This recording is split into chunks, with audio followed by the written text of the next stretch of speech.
ओम श्री गणेशाय नमः। आप सभी को गणेश चतुर्थी की बहुत बहुत शुभकामनाएं। आज गणेश चतुर्थी के शुभ अवसर पर सुनिए गणेश भगवान की कथा और चौथ माता की कथा, क्योंकि चतुर्थी तिथि के दिन भगवान गणेश और चौथ माता की पूजा का विधान है, इसलिए आपको दोनों ही कथाएं अवश्य सुननी चाहिए। तो प्रिय श्रोताओं, आइए श्रवण करते हैं।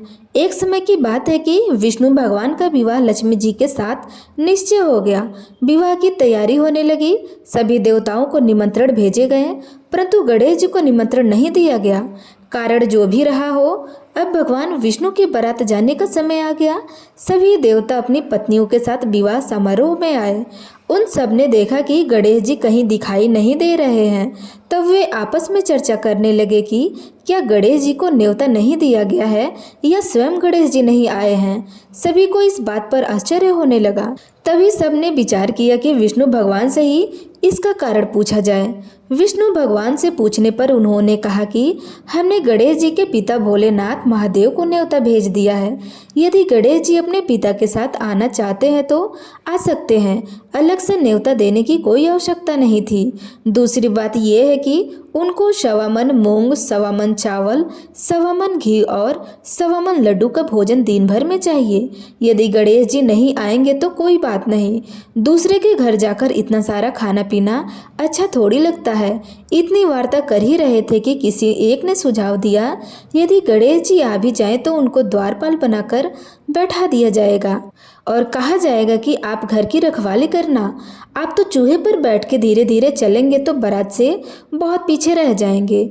यह सुझाव भी सबको पसंद आया, तो विष्णु भगवान ने भी अपनी सहमति दे दी। होना क्या था कि इतने में गणेश जी वहां आ पहुंचे और उन्हें समझा बुझाकर घर की रखवाली करने के लिए बैठा दिया गया। बारात चल दी। तब नारद जी ने देखा कि गणेश जी तो दरवाजे पर ही बैठे हुए हैं, तो वे गणेश जी के पास गए और रुकने का कारण पूछा।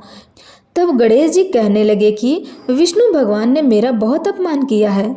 तब नारद जी ने कहा कि आप अपनी मूषक सेना को आगे भेज दीजिए, तो वो सारा रास्ता खोल देंगी, जिससे उनके वाहन धरती में धंस जाएंगे। तब सबको सम्मान पूर्वक बुलाना ही पड़ेगा। अब तो गणेश जी ने अपनी मूषक सेना जल्दी से आगे भेज दी और सेना ने जमीन खोद दी। जब बारात वहां से निकली तो रथों के पहिए धरती में धंस गए। लाख कोशिश करने के बावजूद परंतु पहिए नहीं निकले। सभी ने अपने अपने उपाय किए, परंतु पहिए तो नहीं निकले, बल्कि जगह जगह से टूट फूट गए। किसी की समझ में ये नहीं आ रहा था कि अब क्या किया जाए। तब तो नारद जी ने कहा, आप लोगों ने गणेश जी का अपमान करके अच्छा नहीं किया। यदि उन्हें मनाकर लाया जाए तो आपका कार्य सिद्ध हो सकता है और यह संकट टल सकता है। शंकर भगवान ने अपने दूत नंदी को भेजा और वे गणेश जी को लेकर आए। गणेश जी का आदर सम्मान के साथ पूजन किया गया। तब कहीं जा कर के रथ के पहिए निकले। अब रथ के पहिए निकल तो गए, परंतु वे टूट फूट गए थे, तो उन्हें सुधारेगा कौन। पास के खेत में खाती काम कर रहे थे, तो उन्हें बुलाया गया। खाती अपना कार्य आरंभ करने से पहले श्री गणेशाय नमः कहकर गणेश जी का वंदना मन ही मन करने लगा। देखते ही देखते खाती ने सभी पहिए को ठीक कर दिया। जब खाती कहने लगा कि हे देवताओं, आपने सर्वप्रथम गणेश जी को नहीं मनाया होगा और ना ही उनकी पूजा की होगी, इसलिए तो आपके साथ यह संकट आया हुआ है। हम तो मूर्ख अज्ञानी हैं, फिर भी पहले गणेश जी को पूजते हैं, उनका ध्यान करते हैं। आप लोग तो देवतागण हैं, फिर भी आप गणेश जी को कैसे भूल गए। अब आप लोग भगवान श्री गणेश जी की जयकारा लगाइए तो आपके सब काम बन जाएंगे और कोई कष्ट भी नहीं आएगा। ऐसा कहते हुए बारात वहां से चल दी और विष्णु भगवान लक्ष्मी जी के साथ विवाह संपन्न करा के सभी सकुशल घर लौट आए। हे गणेश जी महाराज, आपने विष्णु भगवान के जैसे कार्य को सही किया, ऐसे कार्य सबके सिद्ध करना। तो प्रेम से बोलिए श्री गणेश भगवान की जय। प्रिय श्रोताओं, अब आप सुनिए दूसरी कथा। श्री गणेश चतुर्थी के पौराणिक कथा के अनुसार एक बार भगवान शिव तथा माता पार्वती नर्मदा नदी के किनारे बैठे थे। वहां माता पार्वती ने भगवान शिव के समय व्यतीत करने के लिए चौपड़ खेलने को कहा। शिव चौपड़ खेलने के लिए तैयार हो गए, परंतु इस खेल में हार जीत का फैसला कौन करेगा, यह प्रश्न उनके समक्ष उठा। तो भगवान शिव ने कुछ तिनके एकत्रित करके उसका एक पुतला बनाकर उसकी प्राण प्रतिष्ठा कर दी और पुतले से कहा, बेटा हम चौपड़ खेलना चाहते हैं, परंतु हमारी हार जीत का फैसला करने वाला यहाँ पे कोई नहीं है, इसलिए तुम बताना कि हम दोनों में से कौन हारा और कौन जीता। उसके बाद भगवान शिव और माता पार्वती का चौपड़ खेलना शुरू हो गया। यह खेल 3 बार खेला गया और संयोग से तीनों बार माता पार्वती ही जीत गईं। खेल समाप्त होने के बाद बालक से हार जीत का फैसला करने के लिए कहा गया, तो उस बालक ने महादेव जी को विजयी बताया। यह सुनकर माता पार्वती क्रोधित हो गई और क्रोध में उन्होंने बालक को लंगड़ा होने, कीचड़ में पड़े रहने का श्राप दे दिया। बालक ने माता पार्वती से माफ़ी मांगी और कहा कि यह मुझसे अज्ञानवश ऐसा हुआ है, मैंने किसी द्वेष भाव में आकर ऐसा नहीं किया। बालक द्वारा क्षमा मांगने पर माता ने कहा, यहाँ गणेश पूजन के लिए नाग कन्याएं आएंगी, उनके कहे अनुसार तुम गणेश व्रत करो, ऐसा करने से तुम मुझे प्राप्त करोगे। यह कहकर के माता पार्वती शिव जी के साथ कैलाश पर्वत पर चली गई। 1 वर्ष के बाद उस स्थान पर नाग कन्याएं आई। तब नाग कन्याओं से श्री गणेश के व्रत की विधि मालूम करने पर उस बालक ने 21 दिन लगातार गणेश जी का व्रत किया। बालक की श्रद्धा से गणेश जी प्रसन्न हो गए और उन्होंने बालक को मनोवांछित फल मांगने के लिए कहा। उस पर उस बालक ने कहा, हे विनायक, मुझ में इतनी शक्ति दीजिए कि मैं अपने पैरों से चलकर अपने माता पिता के साथ कैलाश पर्वत पर पहुंच सकूं और वे यह देखकर प्रसन्न हो जाएं। तब बालक को वरदान देकर श्री गणेश अंतर्ध्यान हो गए। इसके बाद वह बालक कैलाश पर्वत पर पहुंच गया और कैलाश पर्वत पर पहुंचते ही अपनी कथा उसने भगवान शिव को सुनाई। चौपड़ वाले दिन से माता पार्वती शिव से विमुख हो गई थी, अतः देवी के रुष्ट होने पर भगवान शिव ने भी बालक को बताए अनुसार 21 दिनों तक श्री गणेश जी का व्रत किया। इस व्रत के प्रभाव से माता पार्वती के मन में भगवान शिव के लिए जो नाराजगी थी वह समाप्त हो गई। तब यह व्रत विधि भगवान शंकर ने माता पार्वती को बताई। यह सुनकर माता पार्वती के मन में भी अपने पुत्र कार्तिकेय से मिलने की इच्छा जागृत हुई। तब माता पार्वती ने भी 21 दिन तक श्री गणेश जी का व्रत किया तथा दुर्वा फूल और लड्डुओं से गणेश जी का पूजन अर्चन किया। व्रत के 21वें दिन कार्तिकेय स्वयं माता पार्वती से आ मिले। उस दिन से श्री गणेश चतुर्थी का यह व्रत समस्त मनोकामनाओं की पूर्ति करने वाला व्रत माना जाता है। इस व्रत को करने से मनुष्य के सारे कष्ट दूर होकर मनुष्य को समस्त सुख सुविधाएं प्राप्त होती है। तो प्रेम से बोलिए गणेश भगवान की जय, माता पार्वती की जय। प्रिय श्रोताओं, अब आइए सुनते हैं गणेश चतुर्थी की तीसरी कथा। पौराणिक कथा के अनुसार एक बार देवता कई विपदाओं से घिरे हुए थे। तब वह मदद मांगने के लिए भगवान शंकर जी के पास गए। उस समय शिव के साथ कार्तिकेय तथा गणेश जी भी वहां बैठे थे। देवताओं की बात सुनकर शिव जी ने कार्तिकेय व गणेश जी से पूछा कि तुम में से कौन देवताओं को कष्ट का निवारण कर सकता है। तब कार्तिकेय व गणेश जी दोनों ने ही स्वयं को इस कार्य के लिए सक्षम बताया।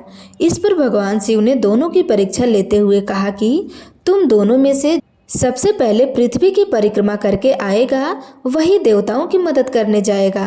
तब भगवान शिव ने मुख से यह वचन सुनते ही कार्तिकेय अपने वाहन मोर पर बैठकर पृथ्वी की परिक्रमा करने के लिए निकल गए।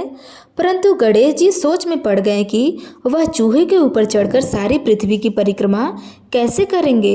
यदि चूहे पे बैठ के परिक्रमा करेंगे तो वो बहुत पीछे रह जाएंगे और बहुत ज़्यादा समय भी लग जाएगा। तभी उन्हें एक उपाय सूझा। गणेश भगवान अपने स्थान से उठे और अपने माता पिता की 7 बार परिक्रमा करके वापस बैठ गए। परिक्रमा करके लौटने पर कार्तिकेय स्वयं को विजेता बताने लगे। तब शिव जी ने श्री गणेश जी से पृथ्वी की परिक्रमा ना करने का कारण पूछा। तब गणेश जी कहते हैं, माता पिता के चरणों में ही समस्त लोक है। यह सुनकर भगवान शिव ने गणेश जी को देवताओं के संकट दूर करने की आज्ञा दी। इस प्रकार भगवान शिव ने गणेश जी को ये आशीर्वाद दिया कि गणेश चतुर्थी के दिन जो तुम्हारा पूजन करेगा और रात्रि में चंद्रमा को अर्घ देगा, उसके तीनों ताप यानी कि दैहिक ताप, दैविक ताप तथा भौतिक ताप दूर होंगे। इस व्रत को करने से व्रतधारी के सभी तरह के दुख दूर होंगे और उसे जीवन के भौतिक सुखों की प्राप्ति होगी। चारों तरफ से मनुष्य की सुख समृद्धि बढ़ेगी, पुत्र पौत्र आदि धन ऐश्वर्य की कमी नहीं रहेगी। तो प्रेम से बोलिए गणेश भगवान की जय, माता पार्वती की जय। प्रिय श्रोताओं, अब आप सुनिए गणेश चतुर्थी की चौथी कथा। एक समय की बात है, राजा हरिश्चंद्र के राज्य में एक कुम्हार रहता था। वह मिट्टी के बर्तन बनाता, लेकिन वे कच्चे रह जाते थे।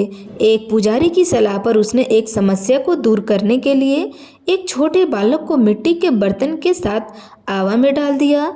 उस दिन गणेश चतुर्थी का दिन था। उस बच्चे की माँ अपने बेटे के लिए परेशान थी।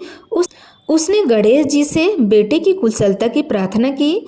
दूसरे दिन जब कुम्हार ने सुबह उठकर देखा तो आवा में उसके बर्तन तो पक गए थे, लेकिन बच्चों का बाल बांका भी नहीं हुआ था। वह डर गया और राजा के दरबार में जाकर सारी घटना बताई। इसके बाद राजा ने उस बच्चे को उसकी माँ को बुलवाया तो माँ ने सभी तरह के विघ्न को दूर करने वाली गणेश चतुर्थी का वर्णन किया। इस घटना के बाद से महिलाएं संतान परिवार के सौभाग्य के लिए गणेश चतुर्थी का व्रत करने लगी। तो प्रेम से बोलिए गणेश भगवान की जय, माता पार्वती की जय। श्रोताओं, अब आप सुनिए गणेश चतुर्थी की पांचवी कथा। प्राचीन समय की बात है, माता पार्वती जी ने स्नान करते समय अपने शरीर के उपटन से एक बालक की प्रतिमा बनाई। उस प्रतिमा में उन्होंने प्राण फूंक दिए और वह बालक जीवित हो उठा। वही बालक गणेश कहलाया। माता पार्वती ने उससे कहा, पुत्र, जब तक मैं स्नान करके वापस न आ जाऊं तुम द्वार पर पहरा देना, किसी को भी अंदर आने मत देना। गणेश जी ने आज्ञा मानकर द्वार पर पहरा देना शुरू कर दिया। इसी बीच में भगवान शंकर वहां पर आए और भीतर जाने लगे। तब गणेश जी ने उन्हें रोकते हुए कहा कि माता ने आदेश दिया है कि जब तक वे स्नान कर रही हैं किसी को भी अंदर प्रवेश नहीं करना देना है। शिव जी ने कई बार समझाया, परंतु गणेश जी अपनी माँ की आज्ञा पर अटल रहे।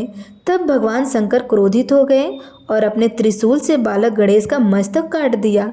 जब माता पार्वती बाहर आई और अपने पुत्र को मृत देखा तो वे विलाप करने लगी और उन्होंने क्रोध और शोक में आकर सृष्टि का संहार करने की ठानी। तभी सभी देवता घबराकर भगवान शिव से क्षमा मांगने लगे और माता पार्वती को शांत करने का उपाय सोचने लगे। तब भगवान विष्णु ने कहा, अब इस बालक के जीवन को पुनः स्थापित करना ही होगा। भगवान शिव ने अपने गरुड़ को आदेश दिया, उत्तर दिशा की ओर जाओ और जिस प्राणी का सिर पहले मिले उसे लाकर यहाँ जोड़ दो। उनके गढ़ उत्तर दिशा की ओर गए और उन्हें सबसे पहले एक विशालकाय हाथी का सिर मिला। वे उसे लेकर के लौट आए। भगवान शिव ने हाथी का सिर गणेश जी के शरीर पर जोड़ दिया और अपने दिव्य वरदान से उन्हें जीवित कर दिया। तब माता पार्वती अपने पुत्र को पुनः जीवित देखकर प्रसन्न हो गई। सभी देवताओं ने उनका पूजन किया और आशीर्वाद भी दिया। भगवान शंकर ने गणेश जी को आशीर्वाद देते हुए कहा कि हे पुत्र, आज से तुम्हारा नाम गणेश होगा। तुम समस्त गणों के अधिपति और प्रथम पूज्य देवता बनोगे। संसार में कोई भी शुभ कार्य आरंभ करने से पहले तुम्हारी ही पूजा होगी। जो भी भक्त भाद्रपद शुक्ल चतुर्थी को श्रद्धा भक्ति से तुम्हारी पूजा करेगा उसकी सभी बाधाएं दूर होगी और उसके घर में सुख समृद्धि का वास भी होगा। इसी कारण से गणेश चतुर्थी का पर्व पूरे भारतवर्ष में बड़े उत्साह और श्रद्धा से मनाया जाने लगा। तो प्रेम से बोलिए गणेश भगवान की जय, माता पार्वती की जय। प्रिय श्रोताओं, अब आप सुनिए गणेश चतुर्थी की छठवीं कथा। एक बार भाद्रपद शुक्ल चतुर्थी के दिन भगवान श्री गणेश जी का जन्मोत्सव मनाया जा रहा था। चारों ओर आनंद और उत्साह का वातावरण था। भक्तगण प्रसाद चढ़ा रहे थे और गणेश जी को लड्डुओं का भोग लगाया जा रहा था। गणेश जी का प्रिय भोग मोदक और लड्डू है। भक्तों ने अनेकों थाल भरकर लड्डुओं का भोग लगाया। गणेश जी ने प्रसन्न होकर उस लड्डुओं का भरपूर आनंद लिया।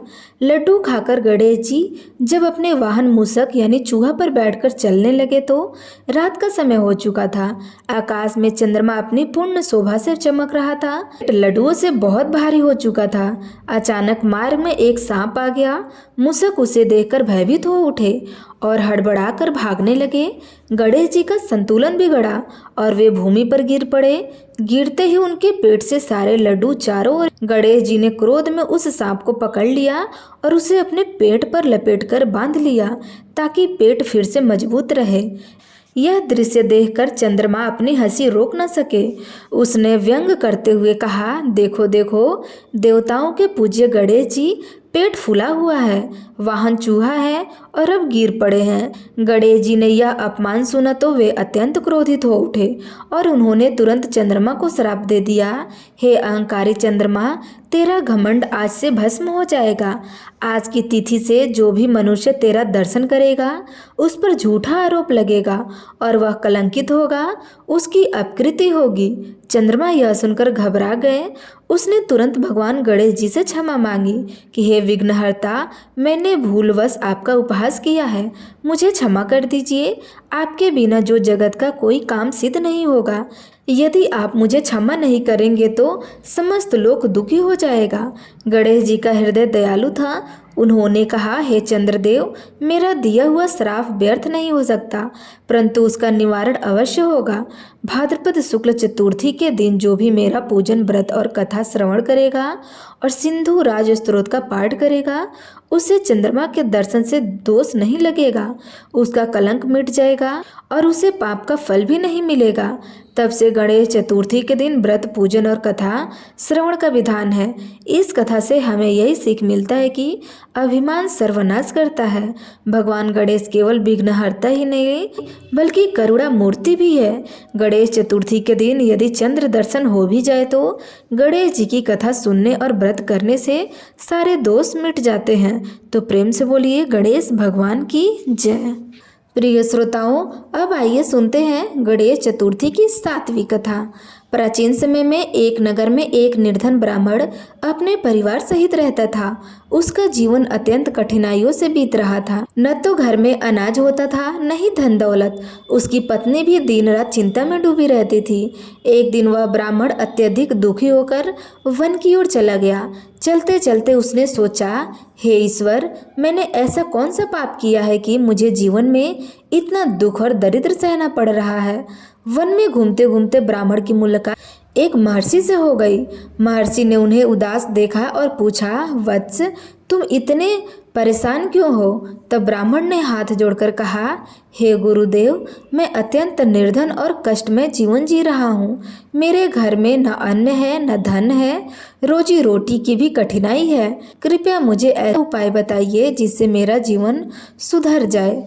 महर्षि ने मुस्कुराते हुए कहा, वत्स, यदि तुम अपने जीवन की दरिद्रता और दुख दूर करना चाहते हो तो भाद्रपद शुक्ल चतुर्थी के दिन भगवान गणेश का व्रत और पूजन करो। सच्चे मन से गणेश जी की आराधना करने से तुम्हारे जीवन के सभी विघ्न दूर हो जाएंगे और घर में सुख समृद्धि का वास भी होगा।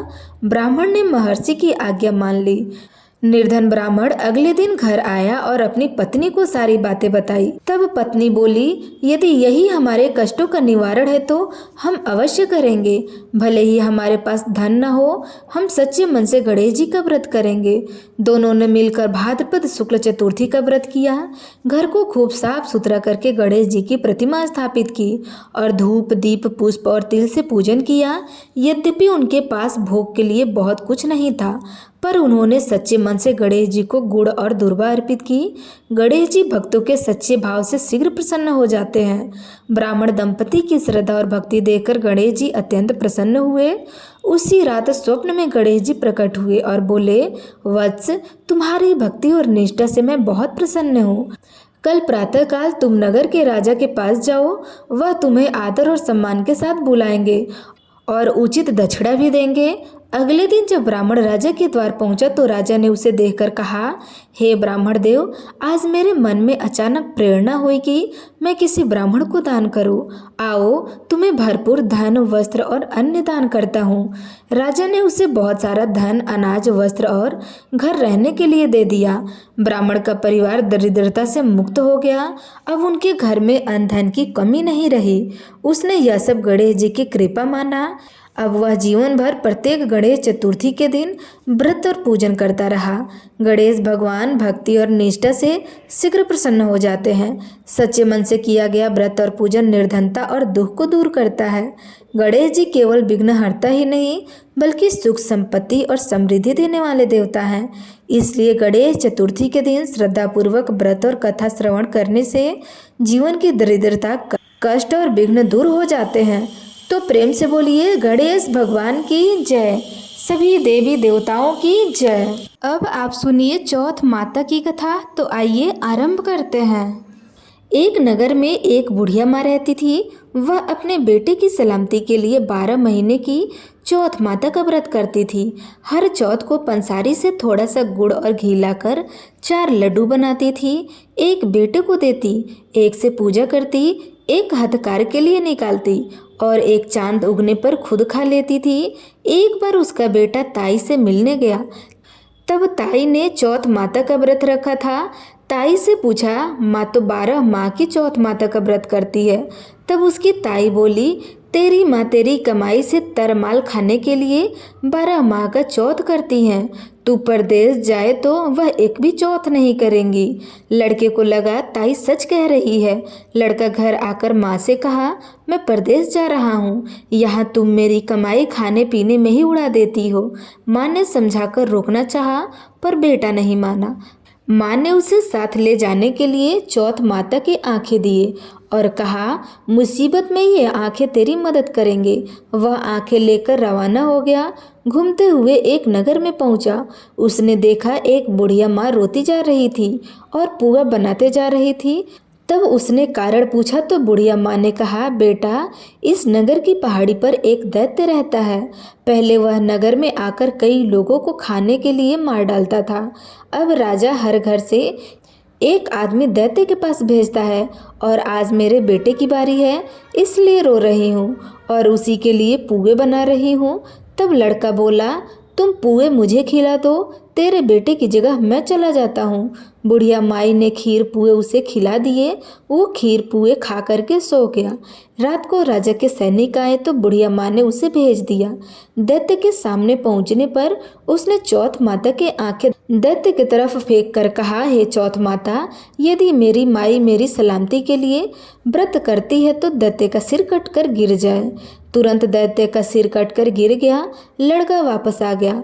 राजा ने उसे उपहार देकर विदा कर दिया। चलते हुए एक दूसरे राज्य के नगर में पहुंचा। इस राज्य में आवा तभी पकता था जब एक इंसान की बलि दी जाती थी। सिपाहियों ने उसे पकड़कर आवे में चून दिया। लड़के ने आंखें आवे में डाले और कहा, हे चौथ माता, यदि मेरी माँ मेरे लिए व्रत करती है तो आवा मेरी बलि लिए बिना ही झट से पक जाए। आवा तुरंत पक गया। आवे में से मिट्टी की जगह सोने चांदी के बर्तन निकले। अंदर से लड़का बोला, बर्तन धीरे धीरे निकालना, मुझे लग न जाए। राजा ने उसे निकलवाया और पूछा, इस आवे में तुम बच कैसे गए? तब लड़के ने बताया कि उसकी माँ चौथ माता का व्रत करती हैं। व्रत के कारण ही वह बच पाया। राजा को विश्वास नहीं हुआ। उसने एक चांदी की सुराही मंगवाई और कहा कि सुराही की नली से निकलकर दिखाओ, तभी मुझे विश्वास होगा। तब लड़के ने चौथ माता को याद करके आंखें सुराही में डाली और कहा, मैं भौरा बनूं, सुराही से निकलूं।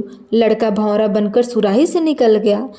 राजा ने खुश होकर राजकुमारी की शादी उसके साथ करवाई और सभी लोगों को चौथ माता का व्रत करने को कहा।